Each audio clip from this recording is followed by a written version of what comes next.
Are you ready? Did you light the candle? Okay, let's start the ritual. Welcome to Intuitively Wild, the podcast.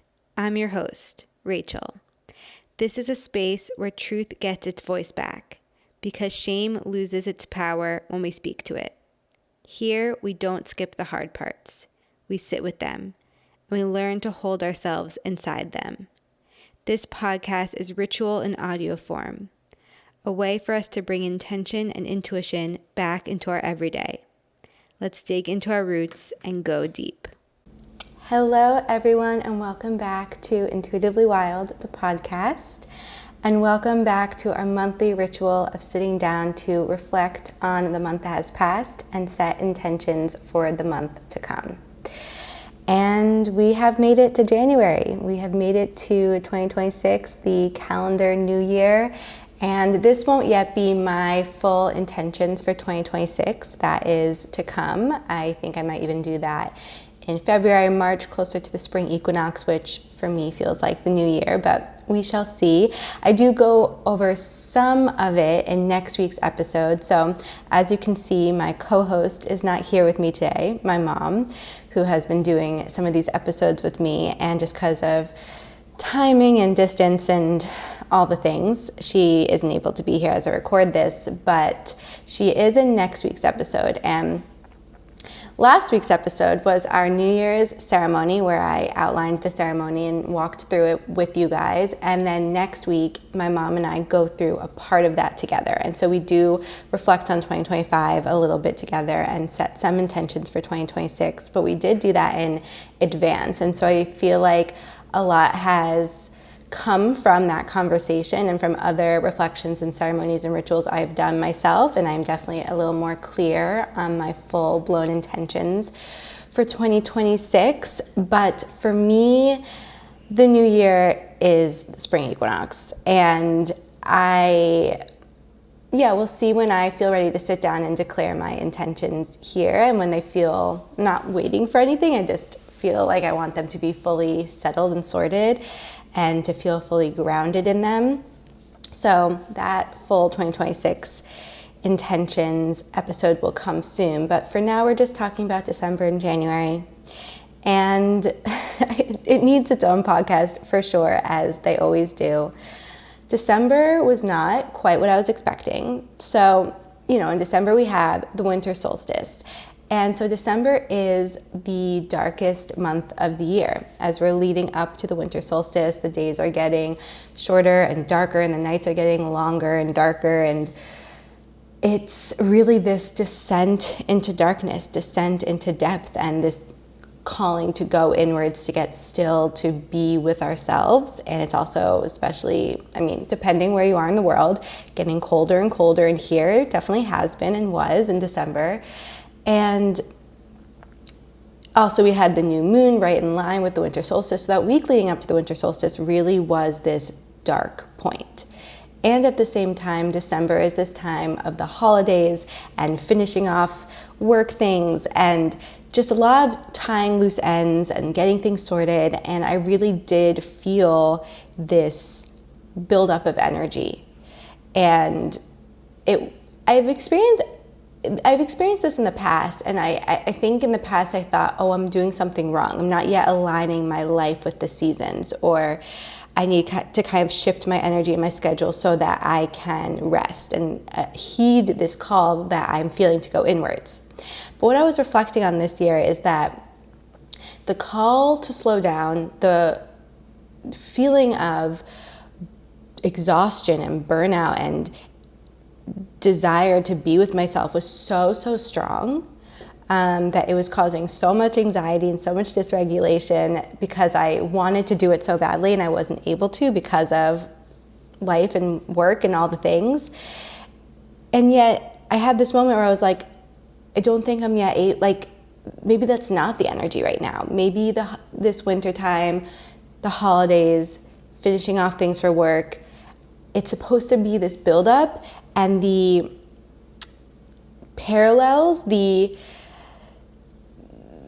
simultaneous desire to go inwards is there, because it's telling me push through, and it's coming. Like, you need it and it's coming, and it's reminding me. And so I felt like December was this buildup of energy to have a little bit of a come down. And a lot of things did happen for me in December for work, and a lot of things that I've been waiting all year to happen. Like the sinks, if you've been along for the journey, if you're new here, I'm opening a physical space for my business in upstate New York, and I've been waiting months and months and months for these sinks to get put in for the health department regulations, and for people to come and give me these permits and all these things. And one day I woke up and the guy's like, I'm coming to do it today. And I was like, okay. And so that happened, and a bunch of other things along those lines just unexpectedly happened. And then I had the photo shoot for the space, which I built up so much in my head because, one, I don't love getting my photo taken. Being in front of the camera in that way is still something I'm getting used to.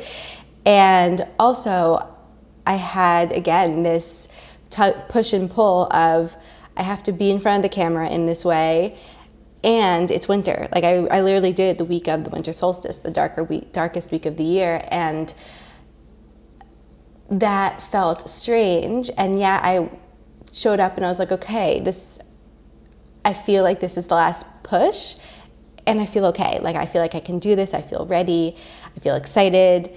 And this surprise around, oh, I feel good. I have the capacity for this. I can do this. But only because I knew that I was having this last push, if that makes sense. And I'm trying to rewire this pattern of, I need to push and push and push to exhaustion until everything's done, and then I can rest. That is a pattern I've had in my past, and that I saw showing up again this month. So that's something I don't want to continue moving forward.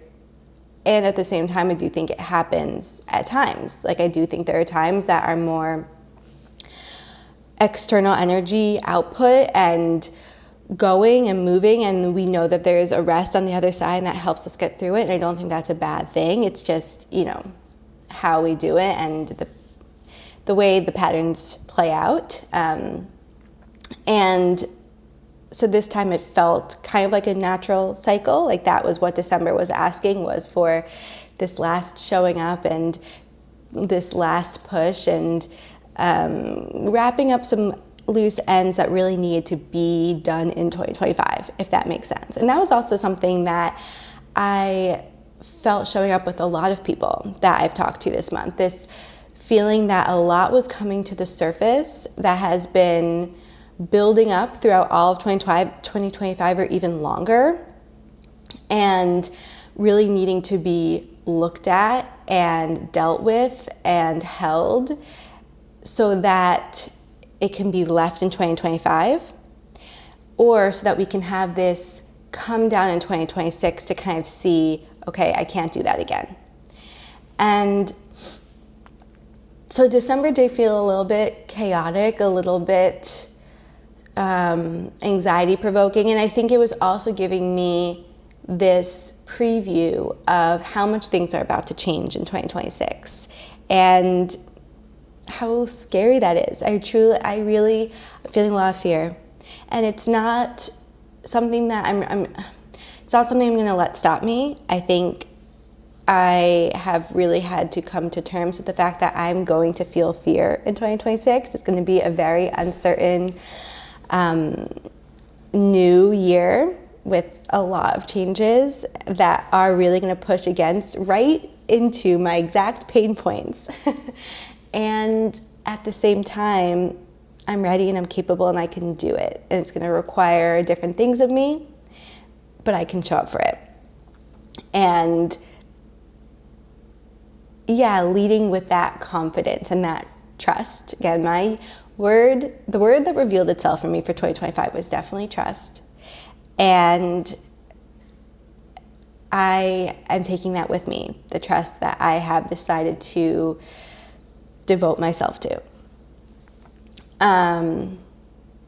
which kind of brings me to 2026 in January, and the word that I'm really coming back to time and time again is devotion. What am I devoting myself to? And for me, that comes hand in hand with discernment. I think one thing that came up, that has been coming up a lot for me in December, and that came up a lot in 2025, is how discerning I have to be with what I spend my time on, what I spend my energy on, what I give my attention to, how much time I'm spending on social media, the people I surround myself with, the advice I'm taking, how I spend my free time, and just really being so hyper discerning around what I let in my energy field in that way. I think especially because there is so much fear around this business and the new changes coming and all the things that are happening, I can't let outside factors and forces infiltrate me. I have to stay so focused on my path, on my intuition, on the steps that I know I need to take. And that is not to say that I won't be heeding advice at all. At all. I have some amazing support systems and teachers around me who I really want and need to lean on, but it's about being discerning about who those people are. And when I do that, and even those people, I still, above all, my own inner knowing, my intuition, my guides, whatever you want to call that, that's my number one. And I think there were times this year where I felt so infiltrated by the noise of social media, no matter how, hard I've tried to be discerning with that. It still felt really overwhelming that you log onto social media and you're just infiltrated with millions and millions of people doing so many things, and so many amazing people doing so many amazing things, and that's so cool.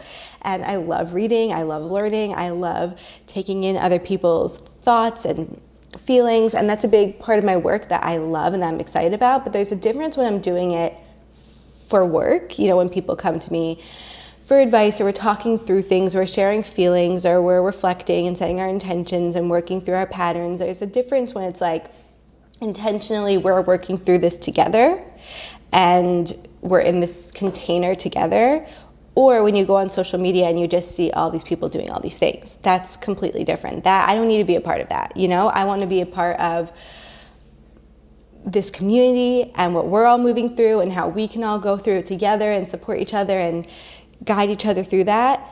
But I don't want to be a part of the noise on social media unnecessarily.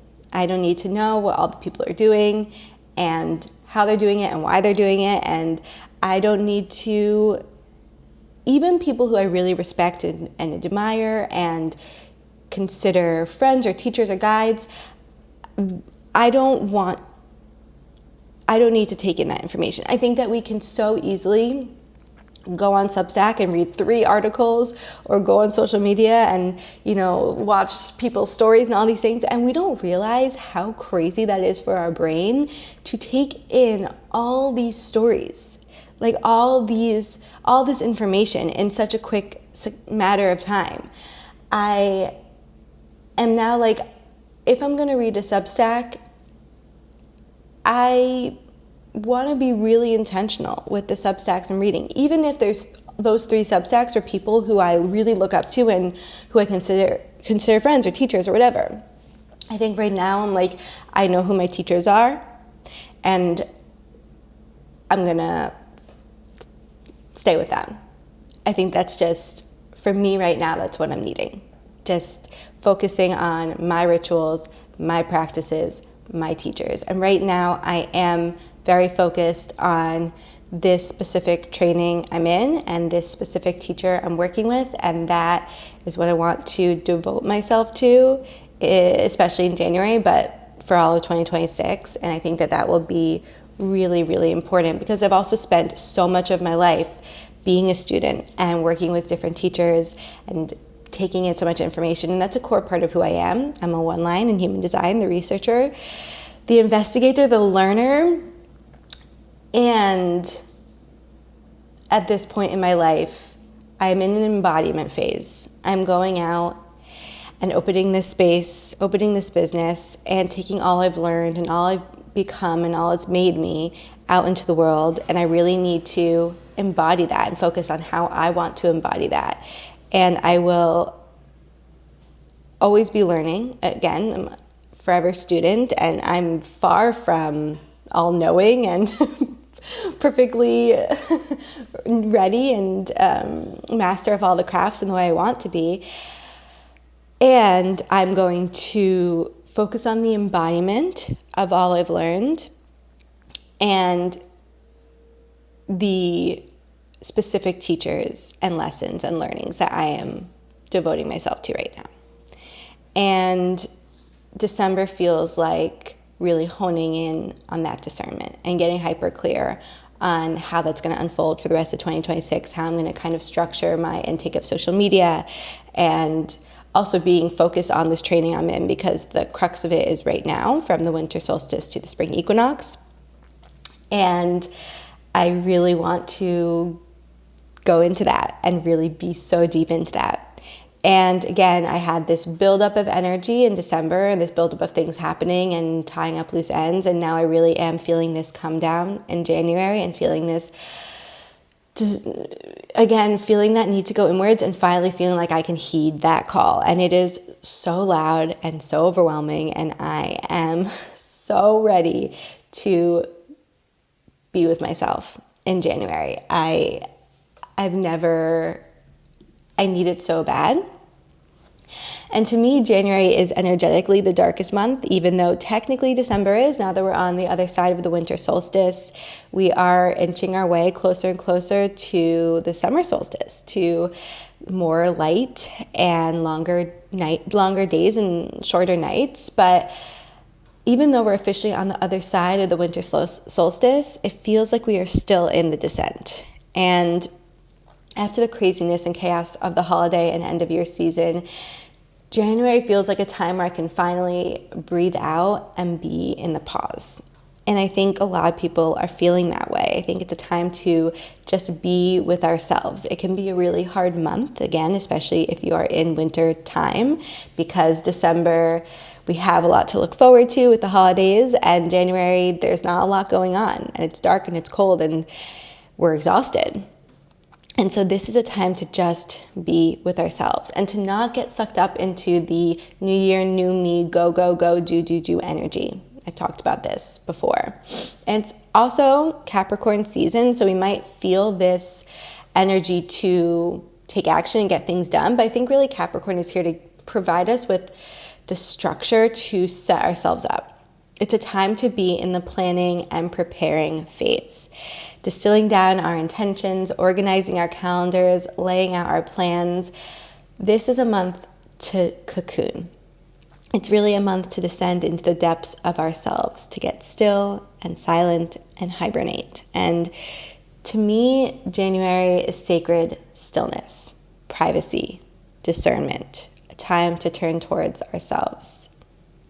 And something my teacher said to me recently is that keeping something sacred doesn't mean you're keeping it secret.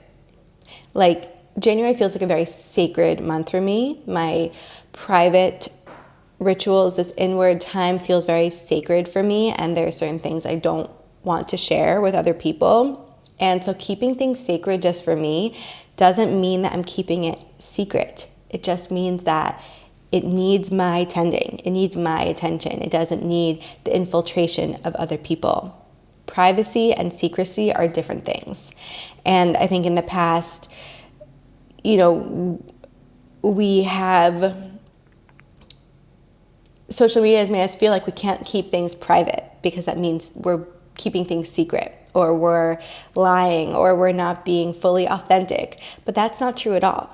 We can be discerning about what we share and still be completely authentic and aligned in ourselves online and be sharing so much of ourselves. And I am actually a very private person. And so I want to continue to be discerning about what I keep sacred and private just for me and what I share, and to know that I'm not keeping any secrets. I'm not lying. I'm not, showing up as someone who I'm not online. I'm just keeping certain things sacred. And that's actually really authentic to me. And I have this need to do that. And if you follow me on social media, every Friday I post this story of me saying time to disconnect to reconnect. And I have had this ritual for a while now where I take Saturday and Sunday off of social media, especially Instagram, and try to have this disconnect to reconnect intention, disconnecting from technology and the noise and reconnecting to myself. And I'm feeling this desire to have a bigger disconnect to reconnect moment, to log off of socials and kind of cloak myself from the world and step away from being perceived. I think I might have said this in a past episode, but I keep saying to my mom, I just don't want to be perceived. No one perceive me. And it reminds me of that scene in Mean Girls where he's like, don't look at me. Anyway, that's how I feel. And I want to adhere to that. I really want to take most of January either completely offline or just like very, only tapping in when I need to or feel called. And the rest of the time going inwards with myself, focusing on work that I'm doing in person, pouring myself into getting the space ready, really devoting myself to that, and doing all my personal rituals to get myself prepared for the embodiment of that to come. My biggest intention for January is to take this time to go inwards, because 2026 is going to ask us to show up and step up. I think it's a theme that, whether or not you follow astrology or human design or any of the things, a theme that we have all been feeling is that 2026 is a turning point. 2025 was a preparation and shedding year, a big year of release and letting go, and 2026 is the next step. 2025 was a big in-between, a big question mark with what is going to come and fill that empty space. And 2026, we're either going to see what's coming to fill the empty space and step into that and own that, or continue to kind of sort through and sift through what needs to go. Maybe it still will be an in-between time for a lot of us with like what is coming to fill this empty space, but I really do think that for most of us, we're going to see. We're going to start to step into that. January is a time to discern how we are going to devote ourselves to that embodiment. And right now, the words I'm feeling into for 2026 are discernment and devotion. And I want to be so devoted to what I have discerned is right for me. So devoted to embodying the fullness of who I am and who I need to be to show up in the ways that I want to in 2026, and to show up for our community and Intuitively Wild and life in the ways that I'm feeling called to, and to not let fear hold me back, because I think that really will be my testing point. And it's overwhelming and it's scary, and I think a lot of us are feeling that, and we are ready, we are capable, we are prepared. 2025 really has prepared us. And again, it's this test of trust. Will you trust that you are ready? Will you trust that you are prepared? Will you trust that you will meet yourself wherever you go? And that even if you question yourself, even if you feel like you're not ready to do something, you're here and it's happening and you're ready. And you can do it. Especially if we take this time in January to be still, to be with ourselves.